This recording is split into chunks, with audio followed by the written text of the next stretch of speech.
So a very good morning to those of you who are in Europe, and to those of you who are in Asia with us, a very good afternoon. So we are very happy to start today's session because we have a brilliant speaker. But before we introduce the speaker and the session, let me introduce very quickly the admin rules for the thematic webinar 1. First of all, please rename yourself with first name, last name, and your country, so that when you interact with the speaker during the question and answer session, we know who, where you are speaking from, as well as who. And please kindly mute yourself throughout the session so that we don't have any background noise when the speaker is speaking, as well as when we are running the session, so that there is no disturbance and noise during the session. And then during the question and answer session, or throughout the session, if you have any pressing questions, or if there is a question that you really want to ask, please post your question in the chat box so that we can take note about your questions and forward it to our speaker. So with that, let me introduce you to the format of the webinar. We will welcome the speaker in a minute, and then we will introduce you to the speaker, and then we will have the thematic content presentation, which lasts about 25 to 30 minutes. And then we'll have an interactive question and answer session. And then we will let you know about the next session that is going to take place next week, and then we'll check out. So with that, let me welcome our speaker, Dr. Wayne Holmes. So he is Associate Professor at the University College London at UCL Knowledge Lab. And he's one of the world-known AI learning scientist. So one very special note about Wayne is that he is our intellectual partner, and he has been working with us for the last 5 years through, on different projects that focused on AI in education. So really happy to have Wayne for this session today. And a little bit more information about Wayne. He is currently the leading researcher and learning scientist for Council of Europe's project on artificial intelligence. And he's also the consultant for technology and AI in education unit at UNESCO. And without adding more details, I give the floor to Wayne to talk about what is AI, what it is not. That's very important for us to understand, and what is AI in education, and what is AI and education. So Wayne, the floor is yours, please. Thank you very much. Well, it's really good to see everyone here today. Before I start, I just wanted to say, as Jyoti mentioned, I've been involved with ASEFClassNet16 Foundation for a few years now. And for those of you who are new to it, you are on for a really good ride. The things that are happening here, and the kind of presentations and the events, and most importantly, the opportunity to meet people is absolutely amazing. So I'm just going to share my screen. Bear with me.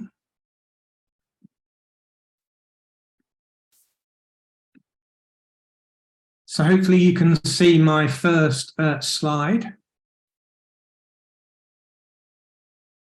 Okay, so right, to start with, I want to thank everyone for the invitation to join you this morning, but also to thank all of you for attending.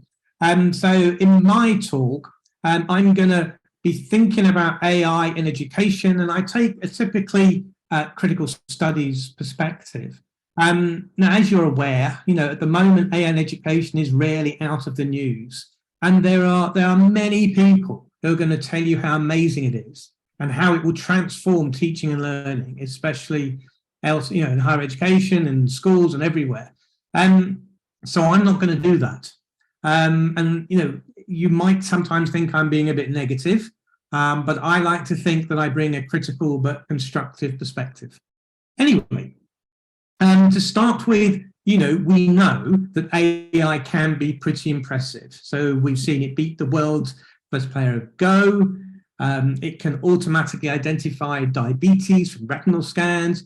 It can help protect against fraud and a whole range of other things.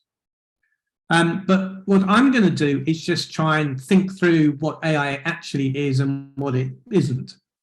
So a particular myth about AI is that it's better than humans. particularly at image recognition. So when I get you to look at this picture as humans, I'm sure you can recognize it as a panda. And in this case, the AI agrees, and it's fairly confident.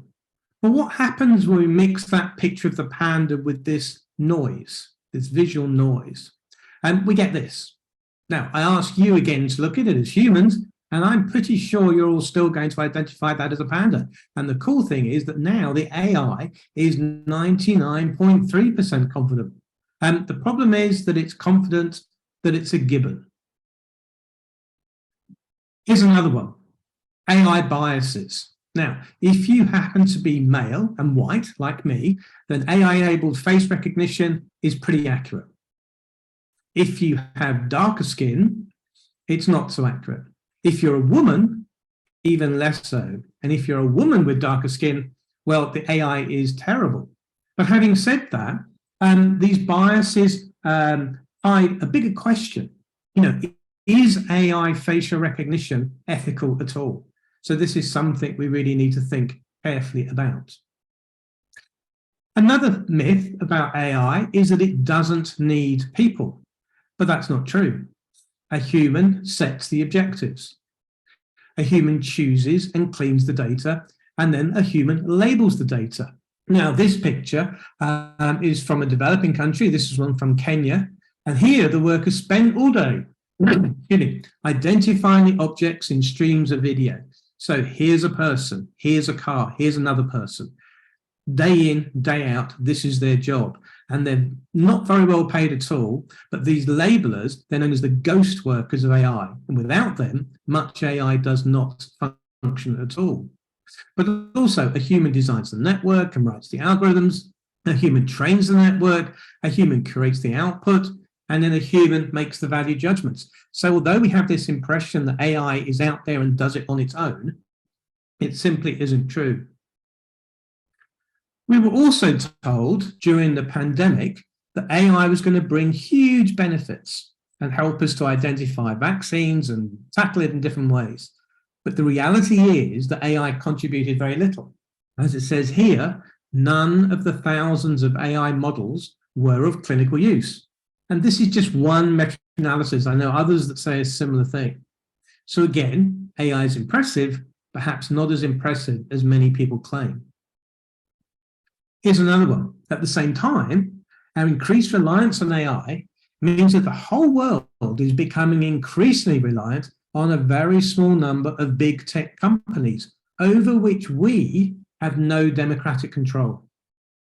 So AI is amazing, but there are many challenges. In fact, some people, and you might have seen this in the news over the past few weeks, are becoming increasingly worried about the existential threat that AI poses for all humanity. This may be true. I don't know. I'm not an AI engineer, but I think it's doing something else quite differently. This worry is distracting us from the damage that AI is doing now in different ways to different people around the world. So that's my whirlwind tour of artificial intelligence. So what about artificial intelligence and education? Well, in fact, the connections between AI and education are more complex than many recognize. And there is a lot of hype and a lot of exaggeration. So that's why we shouldn't actually talk about AI and education as if it were one thing. It's not one thing. It's multifaceted. And each connection needs to be considered separately. Now, I like to navigate that complexity in terms of two buckets. The first bucket, teaching and learning with AI, and the second, teaching and learning about AI. Now, these are two distinct but complementary aspects of AI in education. I'll begin with teaching and learning with AI, which is sometimes known as AIED.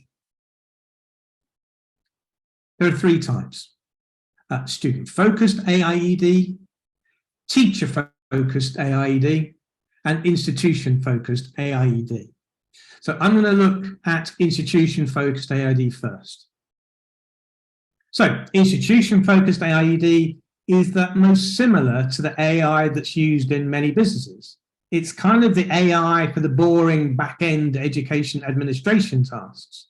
It involves AI for recruitment and financial planning, alongside some more education-focused tasks, such as admissions, timetabling, learning management, attendance recording, e-proctoring.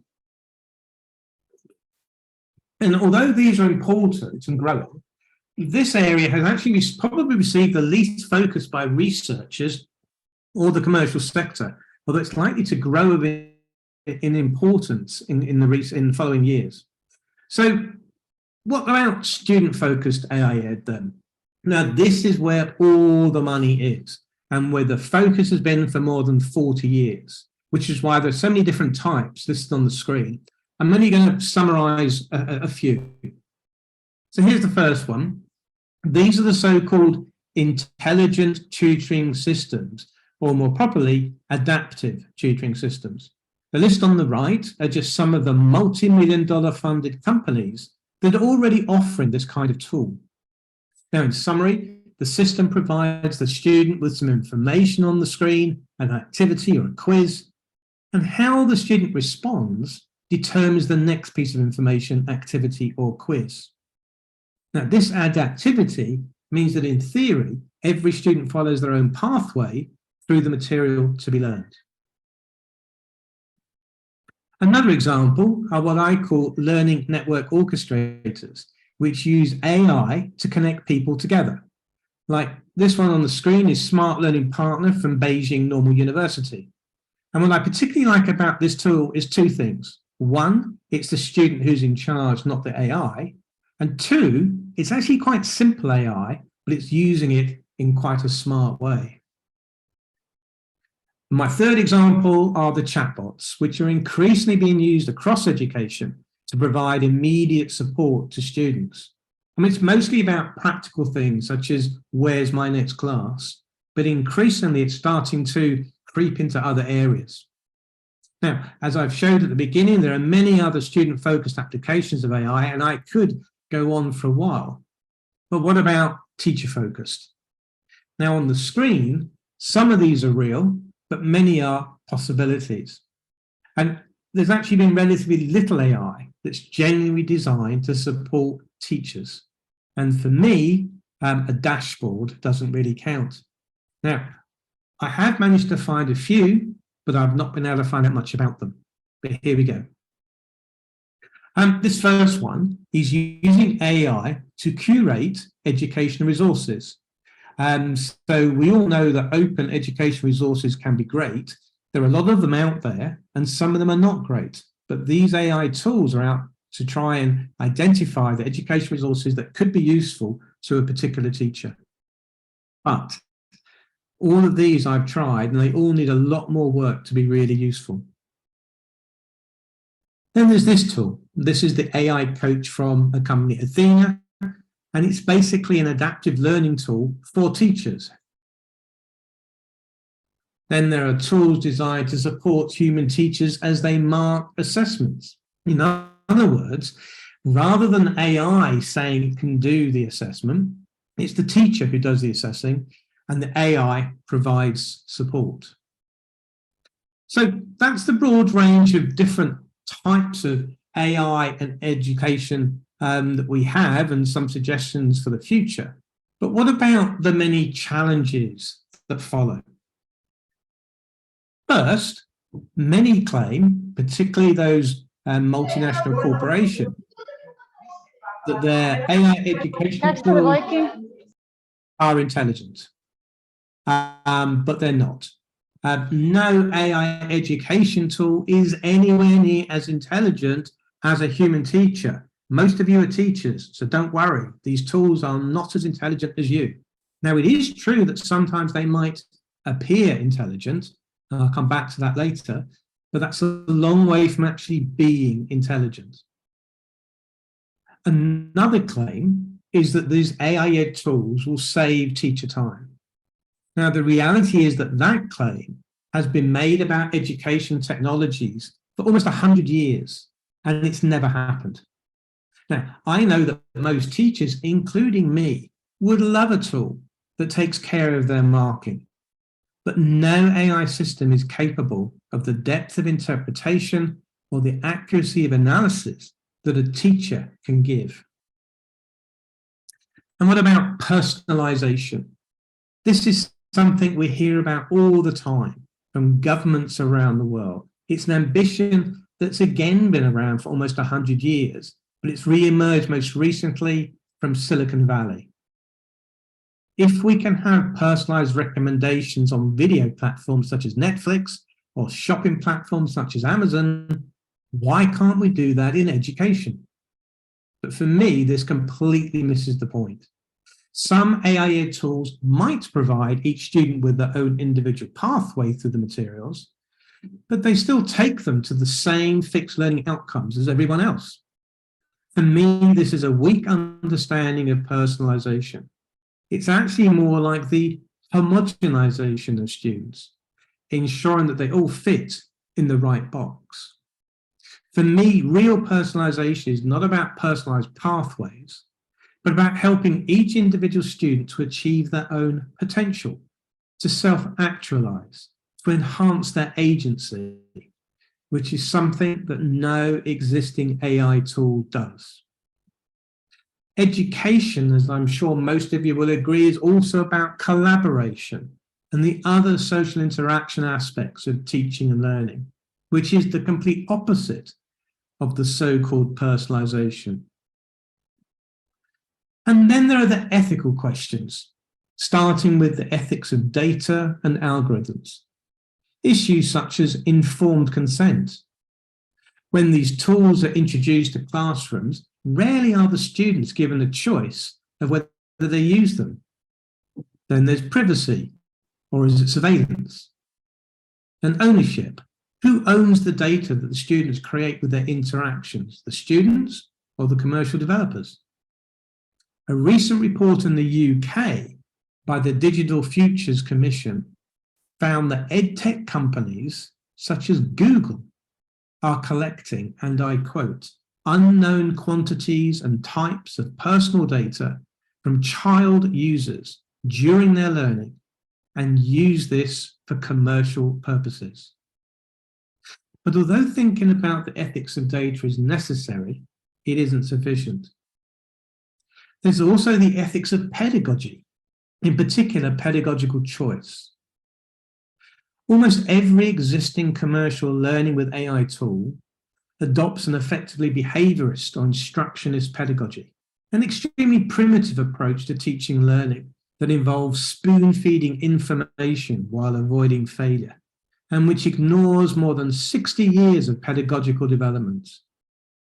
Spoon-feeding also prioritizes remembering over thinking and knowing facts over critical engagement, and in this way undermines student agency and robust learning. AI-ed systems can also disempower teachers, turning them all too often into mere technology facilitators, someone who switches on the equipment and maintains behavior in class. But I'm sure you agree, good human teachers do far more than that. It also represents the commercialization of education by stealth, as education systems increasingly rely on educational tools provided by the commercial sector, including big tech such as Facebook, Google, and Amazon. AI might also have a negative impact on human cognition. There's some evidence already that the use of satellite navigation systems negatively impact humans' spatial memory. So the question is, what's the impact of using AI tools in education, of offloading learning tasks to them? The point is, we just don't know. And some tools also claim to detect the student's emotional state. Now, the aim is understandable, to move a student from a negative emotional state to a positive emotional state to enhance their learning. But using AI tools to detect student emotion when it works, which it mostly doesn't, in my opinion, crosses a final privacy frontier. As does this. This is the use of AI to monitor or surveil student attention. Now, although the picture is obviously from China, The technology was stopped in Chinese schools a couple of years ago, but it's still being developed and used elsewhere, such as in e-proctoring. In the pandemic, exam monitoring or e-proctoring companies saw their businesses grow massively. But e-proctoring is hugely controversial.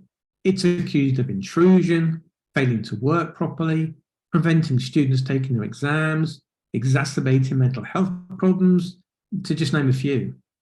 They're also easy to get around. Just check out the internet and you'll find cheats. So in other words, they don't even do what they claim to do. For me, the point is that this is another example of automating poor pedagogic practices rather than using AI to develop innovative approaches. The thing is that most AI and education companies start with the AI. They then look around to see what problem they might fix. Now, I think we need to change this around. We need to start with education problems in which educators and academics are the experts, and then ask the AI engineers to use their expertise to help solve those problems. Another way, most AI and education developers focus on the obvious symptoms rather than complex causes of the problems that education faces. The symptoms might be severe, such as children not receiving the education they deserve. And using these technologies might help some of them, but the real issues, the causes, are the lack of qualified teachers and the use of poor pedagogic practices, which the AI tools don't even begin to address. Putting technologies such as AI tools into settings where, for example, there aren't enough experienced teachers, such in rural settings in some developing countries, well, that's a techno-solutionist approach, which addresses the symptoms and not the causes, which perpetuates rather than solves the real problems. So it's a short-term and possibly an exciting fix, but the real problems remain. Here's another example of techno-solutions. What's the apparent problem? Students spend time queuing in canteens to pay for their lunch. What's the techno solution? Facial recognition to automate payments. But the real problem is, how do we ensure all students get a healthy lunch? And what's a human or a social solution? Make the food free for students so they don't have to queue, exactly as it was when I was a school student. Now, this is from a school in the UK, which was reported only a few months ago, and it makes me very worried about the future.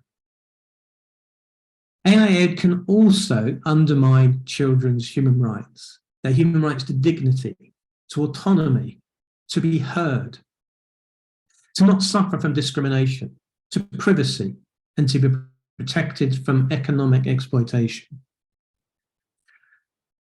Okay, I've given you lots of negatives, but even if you reject my concerns, if you think I'm making a fuss over nothing, we still don't really know if any of the AI tools actually do what they claim to do. Where's the evidence? The reality is that no commercial AI products have been independently evaluated at scale. It's almost all just marketing. If the AI tools are so good, where are the robust, independent, randomized controlled trials? There are almost none. So moving on to our second bucket, teaching and learning about AI, what some call AI literacy. This is for all citizens, from young children to adult learners. Comprises two aspects, the human and the technological dimensions of AI. Now, to explain this, I like to use a metaphor of cars. So to drive a car, we need to know that it runs on petrol or gas and what the pedals do and why we turn that big wheel. Meanwhile, some people argue that we also need to know how an internal combustion engine works, what a carburetor does, what a camshaft is, and so on. And most people agree that we also need to know the rules of the road, how to drive safely and take care of other road users, because in the wrong hands, cars can be lethal weapons. So how does this translate to AI? Well, just as we need to know about the petrol or gas, the pedals and the steering wheel, I would argue that everyone needs to know more about how AI is being used all around us every day. And just as some argue you might need to know how the engine works, for some it's important to learn how AI works, at least to an appropriate level. The AI engineers of tomorrow, they need to learn machine learning, neural network statistics, and so on to an in-depth degree. But I'd argue that children and teachers also should have the opportunity to learn how AI works and how they can create it. In fact, around the world, there are already many programs that do exactly that. And what about safety? I would argue, for the safety of all of us, we also need to know AI's rules of the road.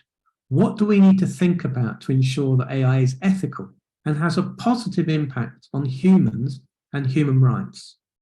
Because just like cars, and probably more so, AI can also be a lethal weapon.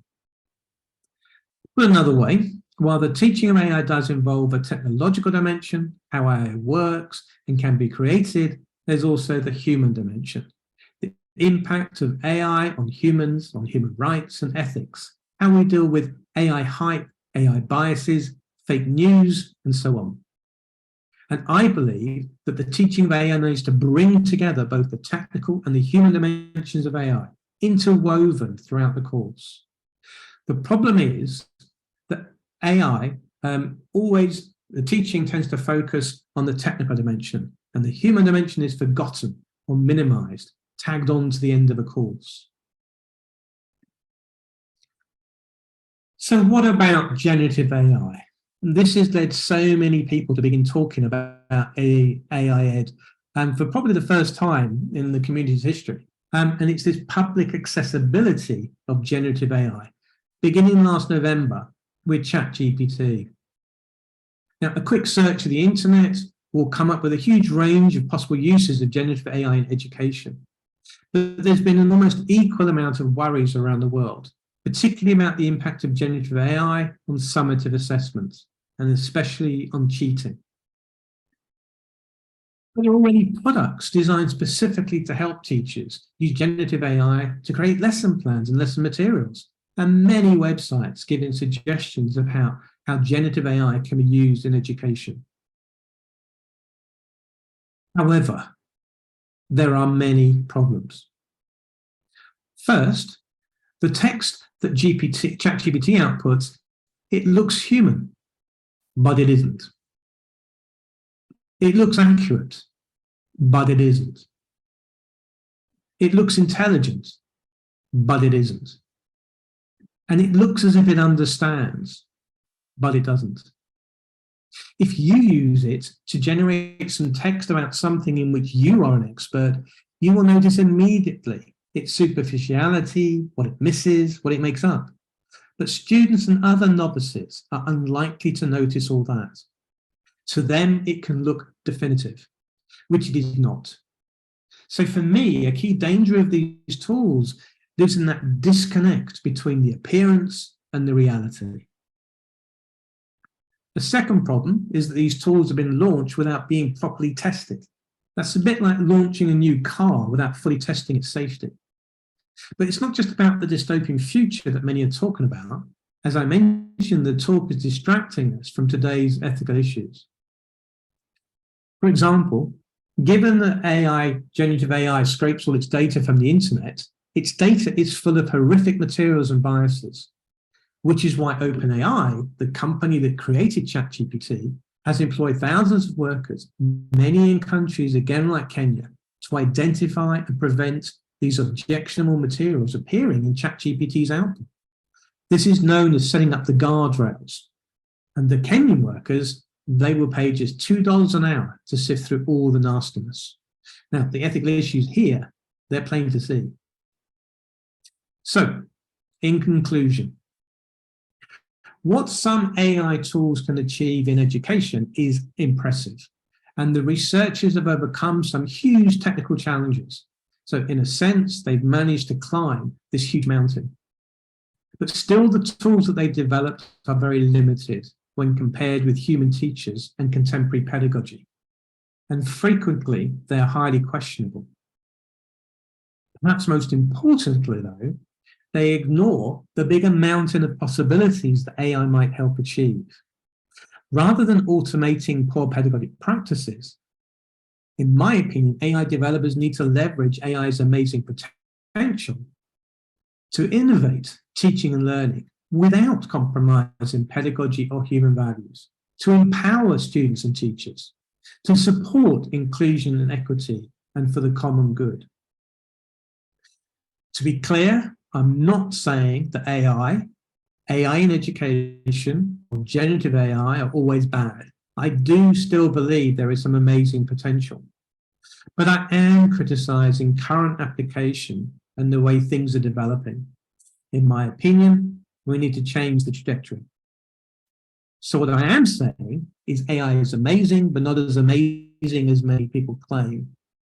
AI is already having a major impact in education, and it has the potential to transform education for good, but if we're not careful, also for bad. Meanwhile, the newly accessible generative AI brings some amazing potential too, but it also brings some serious ethical concerns. And while it can be inspirational and can generate many useful things, I recommend that you never, ever trust it. So that's it for me. Thank you very much for listening.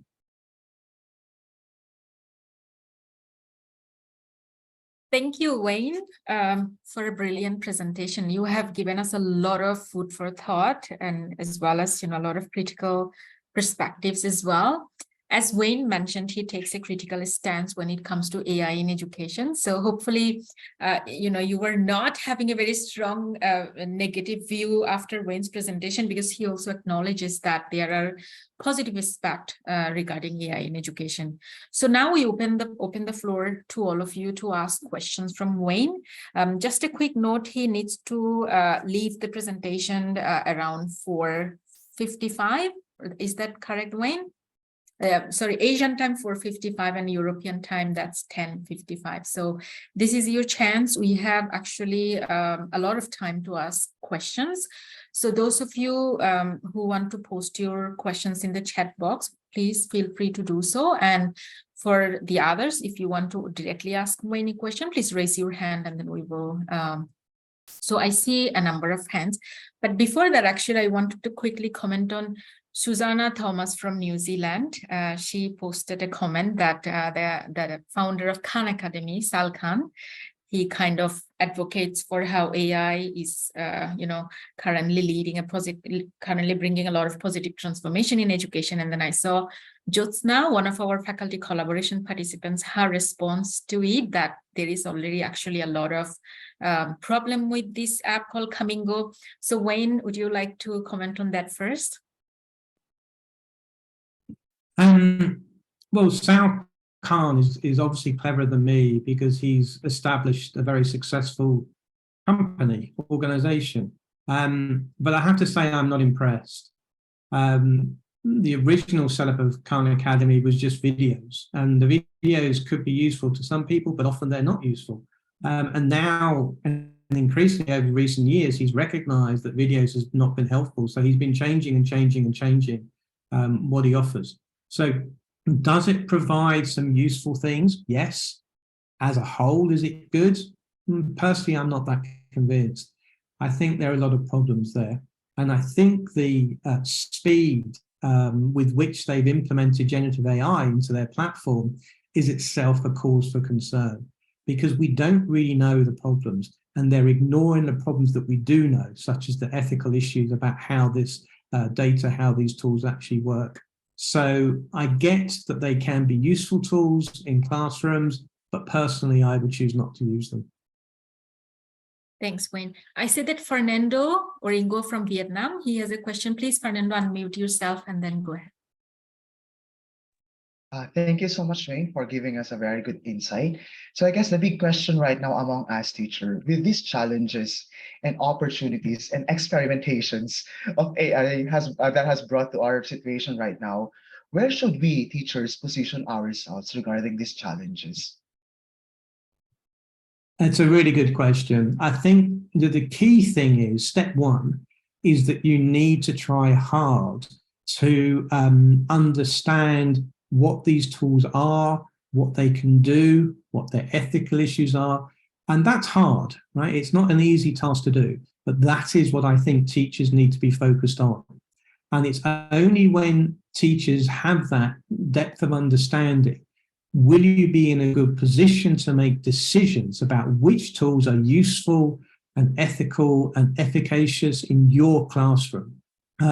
Because it changes. The danger is that these decisions are being taken out of teachers' control. So the second thing that teachers do is to make sure that you work with your leadership teams in your schools and that you push your policymakers to listen to teachers. So can the tools be useful? Yes, they can in certain circumstances, so long as we use the right tools in the right ways. The problem is that the companies with the most money who are doing the biggest shouting, getting the ear of policymakers might mean that the wrong kind of tools are being imposed on schools from above. And that's a recipe for disaster, in my opinion. For me, you guys, teachers, human teachers in the classroom are the most important people in education. And it's really fundamentally important that you maintain that control. And a final comment there, one of the things that's also important that things like this event where we're talking about this and we need more events like this, and your ministries of education should be setting up professional training for all teachers around these issues so that they can understand them as best as possible. No one has all the answers. It's a really complex, fast developing space. So it's an ongoing process, but we all need to do this together. Thank you so much, Wayne. Thanks, Fernando and Wayne. So we have a couple of questions in the chat box, and I see that Lainey Nadira from Indonesia raised her hand. So let me quickly first address the question in the chat box, then it's your turn. So we have one question from Pilibria. We don't know where you are from, so if you could quickly type that as well. So do I correctly understand that teaching to understand how AI works is better than learning with AI? So that's one question. The other one from Baglan from Kazakhstan. How do you see the role of AI in addressing societal challenges? And what are some potential risks or pitfalls associated with its widespread adoption? I think some of them Wayne have already mentioned it during the session, but Wayne, the floor is yours. Pilibria is from Spain. Thank you. Okay, so the question of which is more important, learning with AI, learning about AI. I think the point is that the learning with AI is where the money is. And that's where we're getting pressures. And there are some tools that can be useful. I'm not saying they're all bad at all, but that's the pressure. And so, often we don't get a say. But I agree with you that learning about AI, both the human and the technological dimensions interwoven, for me, is fundamentally important for all of us. I've been to meetings at our Ministry of Education in the UK. Around the table, everybody speaks nonsense because nobody really understands these technologies. And one of the things they don't understand is the notion that the generative AI, ChatGPT and things like that, is not brand new technology. That's how it appears, because it was made publicly available in an easy to use interface for the first time. And so everybody's now talking about it.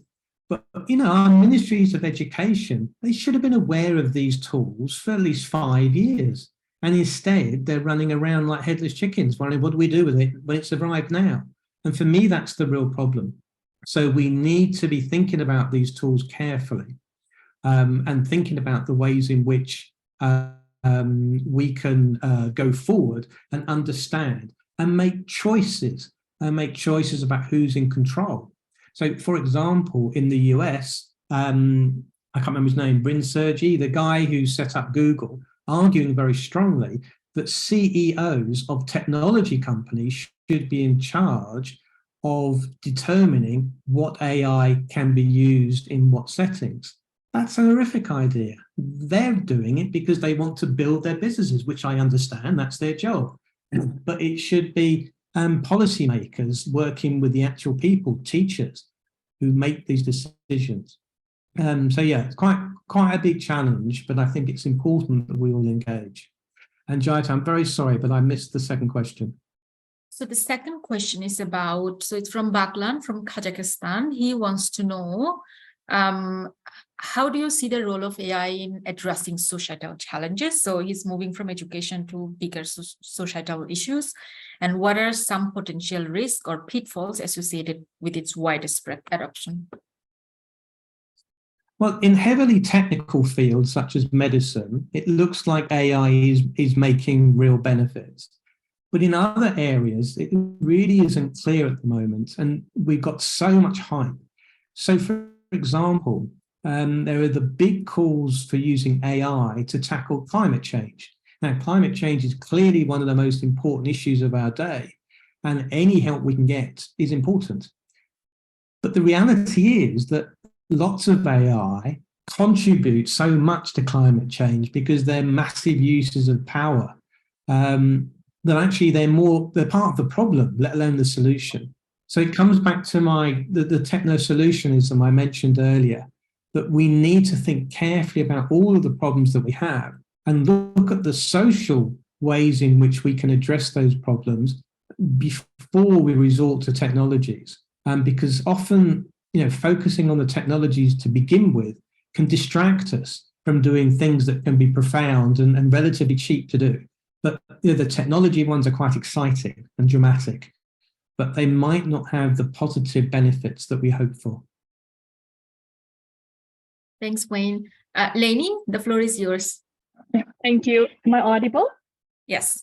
Oh, yeah. So my question is related to these smaller cases in my institutions and some senior high school as well in Indonesia, because this week is the final test week. We're having a big problem last week because some of our students are found, making a problem with the SEB, it's a exam browser for the test itself, CAT test. And what's going on is actually quite a bit chaotic here, because some of the students, some of the institutions that's actually finding out their students using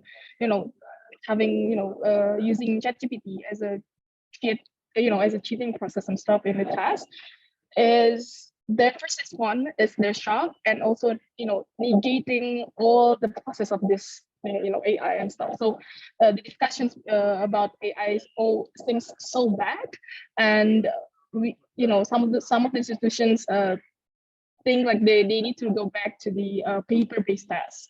But as what we see right now, like me personally in my class, because we're actually getting used to it, using all the technologies and stuff, right? So the students also get used to it as well. When it comes back to the era of the paper-based days, everyone is actually shocked in the practical level. So I don't know, like in my case, like if I see it in my perspective as a teacher, I would say because the user is actually students, it is quite tricky to challenge them with the questions that is very easy to be handled by by this ChatGPT. So we actually leveling up the questions, but whatever the level is, they are able to use all the things that they can do, right? So with this AI. So my question is related to how do you think the students need to be involved as the users as well? Because we think in the level of the institutions, I try to pursue the students and all the students themselves to have the consent itself on how we need to use this ChatGPT. I think in these situations, what can you suggest, sir? Thank you. Thank you. Yeah, I think the use of these technologies in education, is fraught with problems. It's very early days. I've been involved in technology in education for a long time. And one of the reasons is because when we do think about how we use technology in education, that can very often make us think again about education. So if a tool can do something, then question, why are we teaching that if we can just use a tool to do it? So I think, this is a fascinating time, because what these tools, the ChatGPT tools and others like it, are suggesting is that the ways in which we assess and what we assess are themselves broken. We need to rethink assessment, what we assess, how we assess, and why we assess, in order that we don't just try and get into an arms race between students using ChatGPT and us using tools to discover whether they've used ChatGPT. It's pointless. It's not going to work, in my opinion. So instead, how can students use these tools in ways that do complement their learning, that do make them think, that do give them an opportunity to be critical? And it's not easy. I'm not suggesting it's easy at all. On a final note, for research purposes, I had been using ChatGPT a lot over the past few months, particularly when I've been writing reports and assignments and all those kinds of things. And I'm actually finding myself using less and less and less, because although it can suggest some useful things, it's actually quite hard work to get it to write something that I would like it to write, if that makes sense. So it just reinforces to me that the technology is not as smart as the developers would have us believe. But, to go back to the classroom, I think it's important that we think about what we do and why we do it.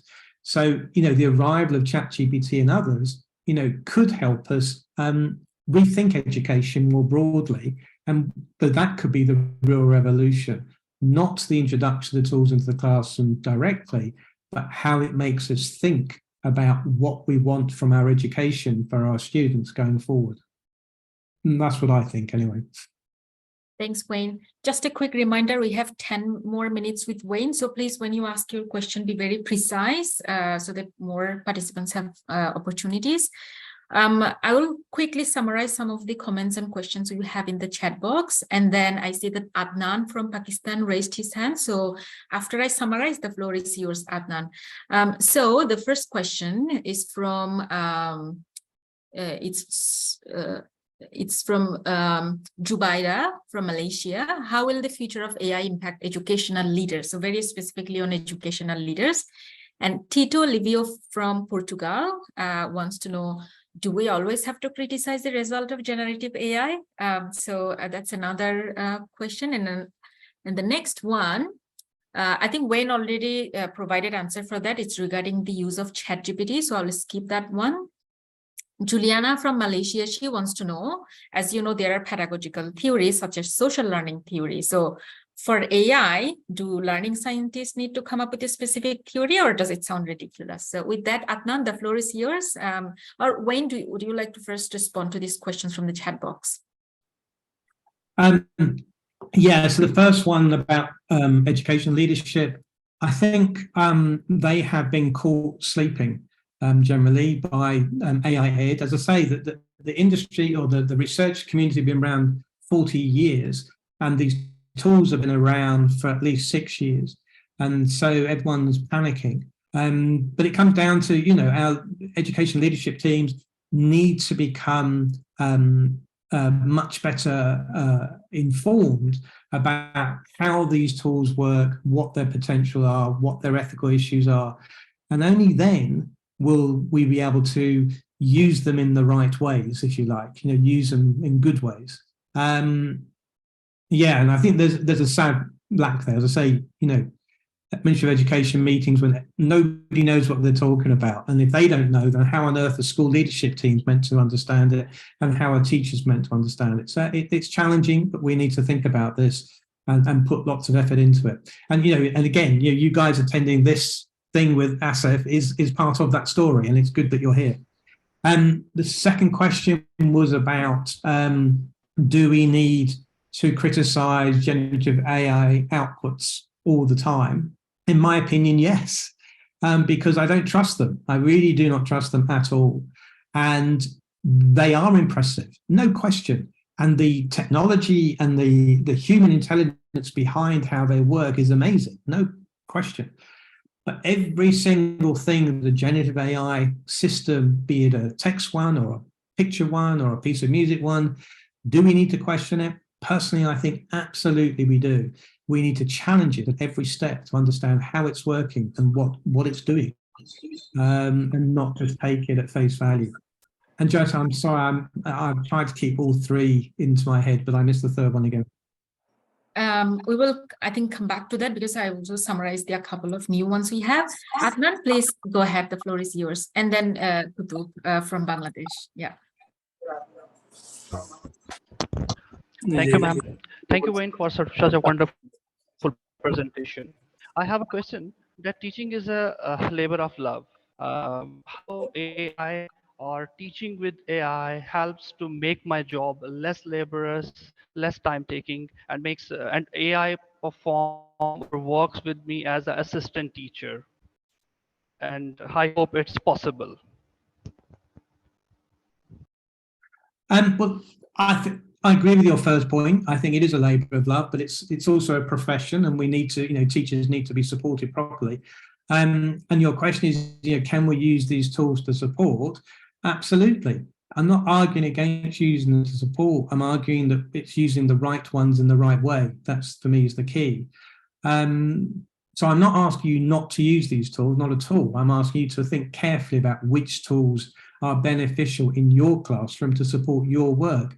And Adnan, it sounds like you found some, and that's fantastic. So I look forward to hearing you share what particular tools that you're using, and that I think will be an important discussion. Christian from Germany, he wants to know, with the emergence of AI, wouldn't it make more sense to change how we grade our students and not grade students on results, but on a process of finding a result, collaborating and creativity as well as critical thinking? So what do you think, Wayne? I'll respond to that straight away. Yes, I completely agree. We need to think about, what do we value? Why are we assessing? How do we assess? What do we assess? And I think it's an exciting opportunity. But the danger is if we just rely on things like AI-enabled e-proctoring systems to do the same as what we already have been doing for the past 100 years. That, for me, is the problem. Thank you, Wayne. So we have a very important question voted by other participants as well from Mirala Patkova. So she wants to know, how can we use the AI in class directly in our lessons? Could you give us examples from your practice? So before Wayne respond to that, actually, we have a whole session on examples of using AI tools for this third and fourth webinar. So please join those sessions. Go ahead, Wayne. Well, it's challenging. But the key is to, there are lots of places online you can find lists of these tools, but it's important that you critically evaluate them and do not believe the marketing. The marketing will say that it will do all these sorts of wonderful things. Dig deep, use your professional knowledge and experience to think carefully about the claims that are being made. And also, as I say, these kind of conversations we're having today is exactly what we need to help go forward. So we have an interesting question from Daniel Ray from Spain. If we provide students with these powerful tools, they will be able to actually misbehave or misbehave using them.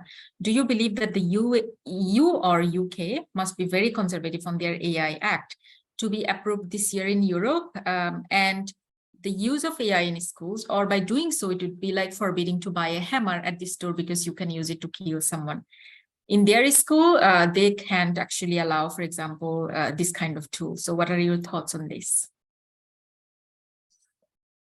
Yeah, I think it's important that we get to use these tools in ways that we can explore and find out where the strengths and weaknesses are, and they can be useful. But, if you think about it, one of the most powerful technologies we've had ever is called a mobile phone. And on our mobile phones, they have, more power, it's said, than was used to put humans on the moon. So we have powerful computers in our pockets. Now, I mentioned this because schools around the world refuse to allow those phones into classrooms.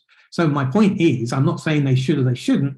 I'm saying that there is a controversy here about the kind of technologies that are available and how those technologies can be used to support teaching and learning, and what we need to do to make sure that they're used effectively.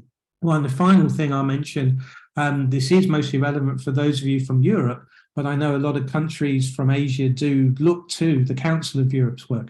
So I'm currently working there, and we are developing regulation for the use of AI tools in educational contexts. So hopefully we're going to be able to help in the future. Thank you, Wayne. I'm looking at the time. I think you have to go, but we'll just take only one question from Kathy because her hand is raised for quite some time. So please, Kathy, go ahead.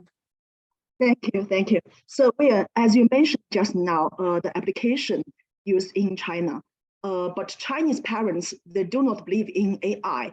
When they use it, they also criticize it that AI will make students no-brainer, lazy, and make teachers irresponsible. So what I see in China now is teachers using AI more than students. So my question is, in the future, will students use more AI than teachers? And will we teachers lose our authority and be replaced by AI? Thank you, Wayne.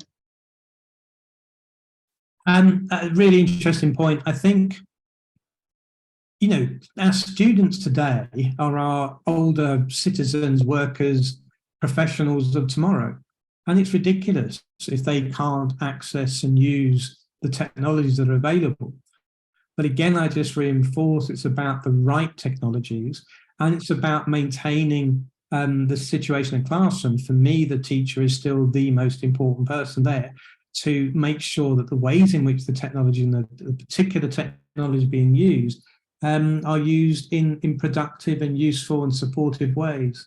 So yeah, we're in a transition period where people are still trying to come together with, oh my goodness, what are these tools going to do for the future? And, you know, I've made lots of suggestions and arguments, but I'm not claiming to have all the answers. We need more conversation, and we need it particularly involving teachers. Thank you. So with that, we have to let Wayne go to deliver a keynote presentation where I think in Brussels, right? So thank you so much, Wayne. I think this session has been really helpful for our participants as well as to really set the foundation for the forthcoming conversation. So thank you so much. Now let me quickly share my screen to introduce you to the next session.